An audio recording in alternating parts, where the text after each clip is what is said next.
Have you ever been woken up at 7 a.m. by someone yelling across a calm lake? No? Let me tell you, it's not a peaceful way to start the day.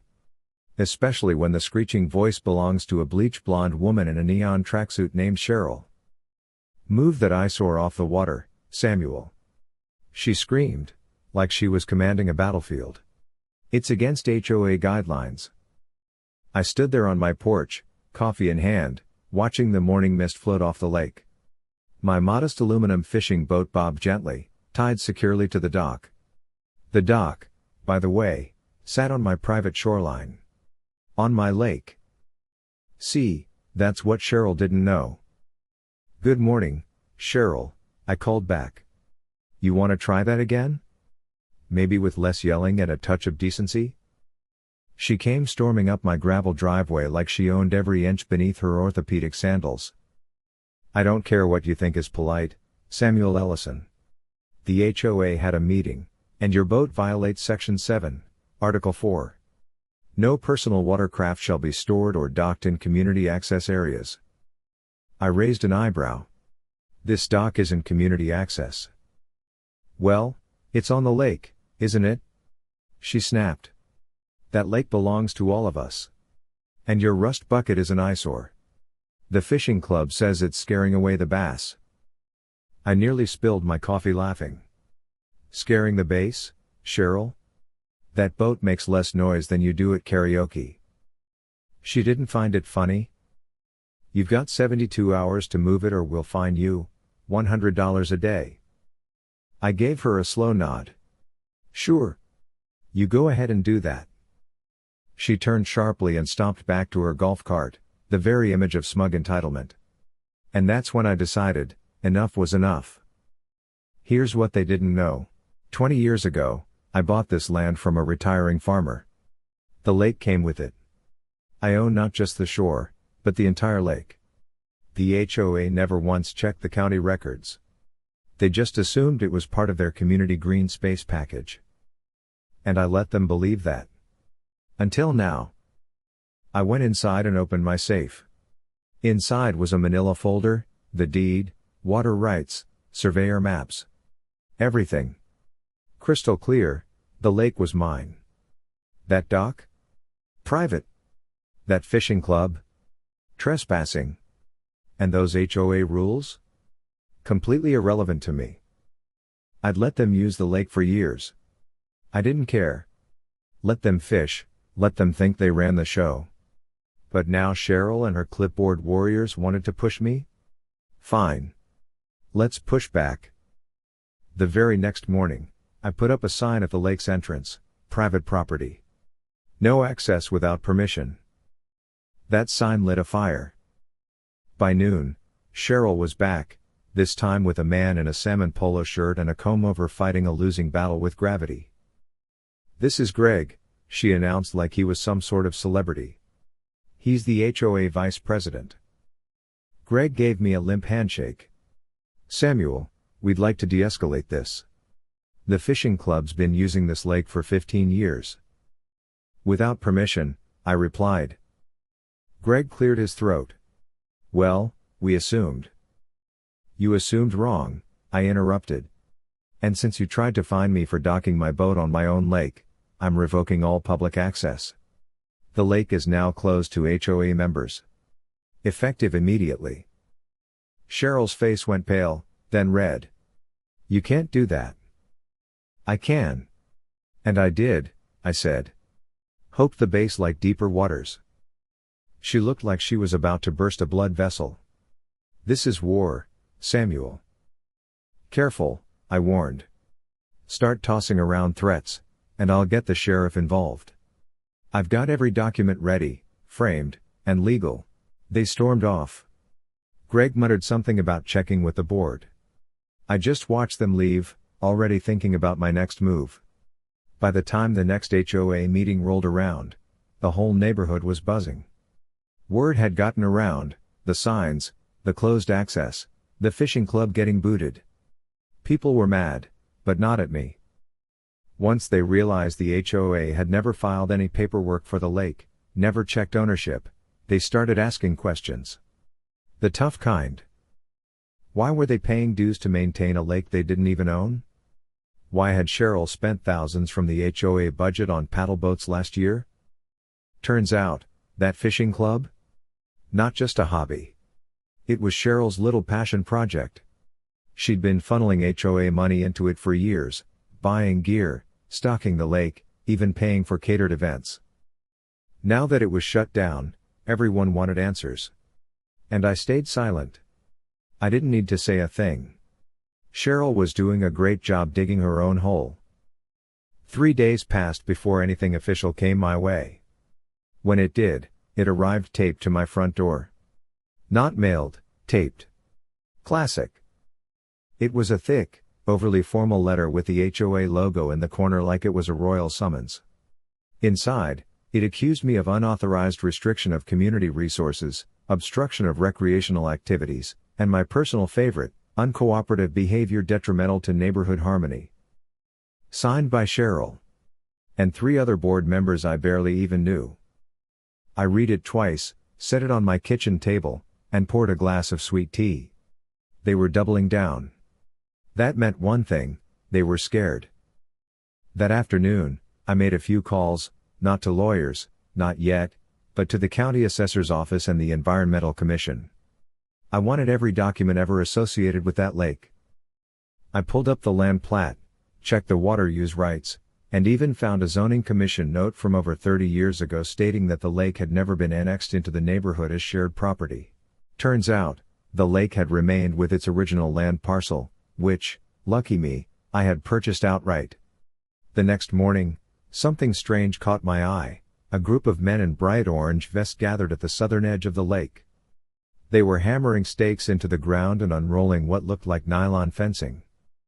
I slipped my phone into my shirt pocket, recording, and strolled down toward them. "Morning," I called. "Mind telling me what's going on here?" One of the workers turned, clearly not thrilled by the interruption.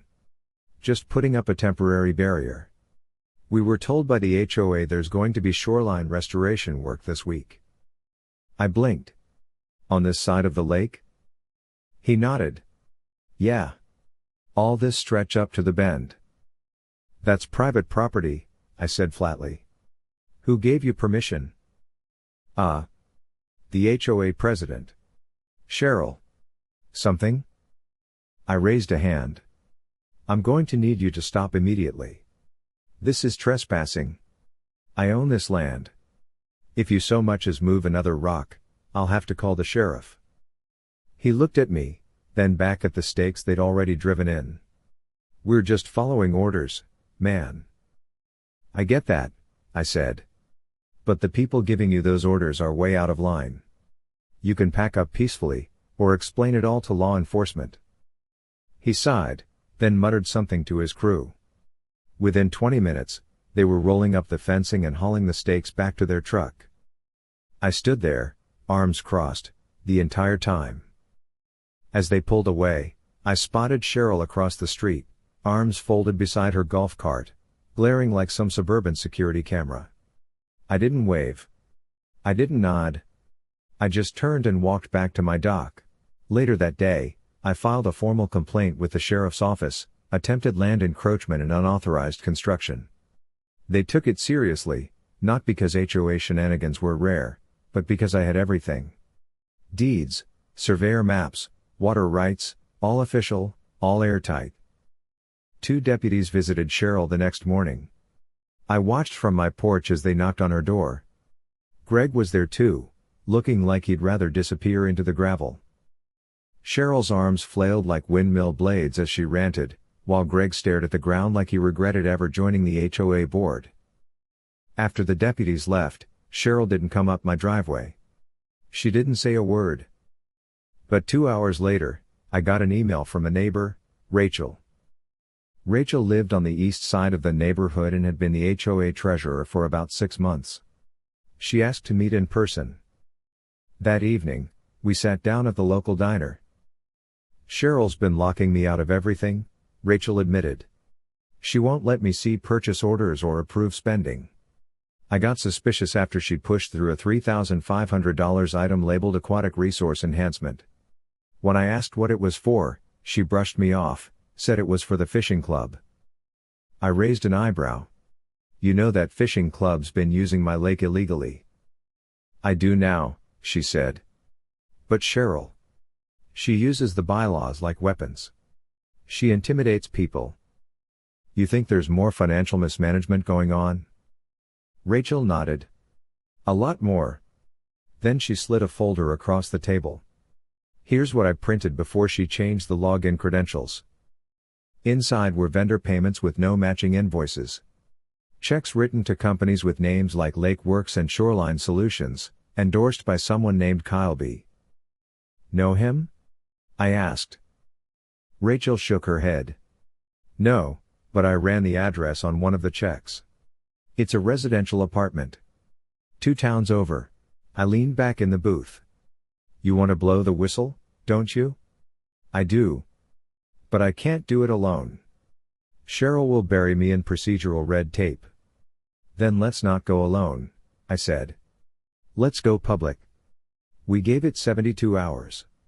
In that time, I gathered my own documents, photos of the crew on my land, copies of my deed, a detailed timeline. Rachel compiled a spreadsheet comparing 2 years of HOA budget projections versus actual spending. Then, we hand-delivered letters to every household. No emails. No social media. Actual envelopes, delivered door to door. Each one included a summary of what had happened, a list of questionable HOA expenses, a request to attend an emergency open meeting the following Saturday. The turnout was enormous. Over 60 people filled the community center, some even stood against the walls. Cheryl and her inner circle sat in the front row, faces tight, unreadable. Rachel spoke first. Calm, direct, factual. She presented the inconsistencies, the unapproved spending, and the locked financial access. Then I stepped forward. I explained how they'd tried to find me for keeping a boat on my lake, and how Cheryl had authorized unauthorized contractors to build fencing on land the HOA didn't even own. The room fell silent. Then, from the back, a man in a flannel jacket stood and asked the one question no one could answer, "Where's the money now?" Rachel said, "We don't know. But we're going to find out." That's when Cheryl stood. Her voice was sharp, but shaky. This is a personal attack. These two are just trying to undermine the HOA. But more neighbors rose, one after the other, asking the real questions. Why hadn't Cheryl shared the financial records? Why were no permits ever filed for shoreline work? Why was a private lake being treated like a public park? Cheryl shouted to be heard, but the tide had turned. By the end of the meeting, a motion was passed. Cheryl was suspended pending a full audit. Greg quietly resigned halfway through the vote. A temporary committee was formed, with Rachel as acting chair. Within a week, the HOA bank records were subpoenaed. Kyle B., Cheryl's nephew. He'd been paid over $18,000 for consulting that never happened. The sheriff's office launched a formal investigation. Cheryl was arrested for embezzlement and misuse of HOA funds. Within a month, her house went up for sale. As for the lake, I reopened it, but only under my rules. Anyone who wanted to fish, paddle, or enjoy the water had to sign a liability waiver. No exceptions. And something surprising happened. Neighbors started stopping by, not to complain, but to thank me. For standing up. For refusing to be bullied. For peeling back the curtain and showing them the truth. Rachel and I still meet for coffee. She's still chair of the new HOA board. And now? Everyone knows exactly where the boundaries are, because this time, they actually read the map. 2 weeks after Cheryl's arrest, the neighborhood was still buzzing. But the tone had changed. Conversations were quieter, more cautious. And then, the other shoe dropped. A uniformed deputy knocked on my door one morning, manila envelope in hand. "Samuel Ellison?" I nodded. "You're listed as a primary witness in an active investigation involving the Lakewood Trails Homeowners Association. The DA's office is requesting your cooperation." I signed where he pointed, waited for him to leave, then opened the envelope. Inside, An official court summons, a list of requested documents, and a detailed note from the district attorney outlining the charges. Embezzlement. Misuse of HOA dues. Falsification of community records. And one that stopped me cold, attempted land fraud. Apparently, Cheryl had filed forged documents with the zoning office 6 months ago, trying to annex the lake as part of the HOA's shared property. She had forged surveyor signatures and doctored a map to make it look like the lake was unclaimed municipal water. The only reason it didn't go through? A clerk noticed the map didn't match the county's archival surveys, and flagged it. Cheryl had nearly gotten away with it. But not anymore. That forged map? It had my property labeled as undeveloped green space. Cheryl tried to erase me entirely, my name, my rights, all of it. The next day, I got a call from a DA investigator named Langford. He was sharp, calm, and methodical. We met at the county courthouse. He didn't repeat questions, he didn't need to. "Mr. Ellison," he said, "were you ever informed by the HOA about this annexation attempt?" "No," I replied. "Not a word. If they'd asked, I would have told them it wasn't legal." "And at any point," he continued, "did you give verbal or written consent for the HOA to use your lake?" "Never. I tolerated it because it didn't bother me, until they tried to fine me for using my own land." Langford scribbled in his notebook non-stop. "And the fencing crew, did they have permits?" "None," I said. I asked directly. "They were hired under false pretenses." He leaned back slightly. "You're aware that under state law, forging land use documents is a felony?" I met his gaze. "I am now." Langford closed his notebook and looked up. "We've already arrested Cheryl. 2 more board members are being indicted. But here's where it gets deeper. One of the companies that received multiple HOA checks, Shoreline Solutions, is linked to a shell corporation. The account it funnels to? Opened in Georgia. By a man using a fake name. And we've got Cheryl on camera entering the branch the day it was created." I blinked. "So she was laundering money?" "That's what we believe. Your deed and records stopped this from going a lot further." When I left the courthouse, the air felt heavier, not oppressive, just weighty. Something had shifted and couldn't be undone. Back in the neighborhood, Rachel was knee-deep in damage control. A forensic accountant uncovered even more. Cheryl hadn't just misused funds for paddle boats or the fishing club, she had greenlit payments to a landscaping business that didn't exist, reimbursed herself for legal consultations that were never invoiced, and authorized spending for supplies no one had ever seen. The total?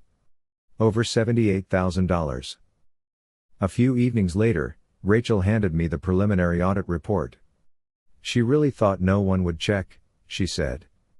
Counted on people being too tired or too trusting. "So what now?" I asked. "We're holding a full revote. New bylaws. Full transparency. And we're dissolving the fishing club, permanently. No more side projects." "And restitution?" "That's up to the courts," she said quietly.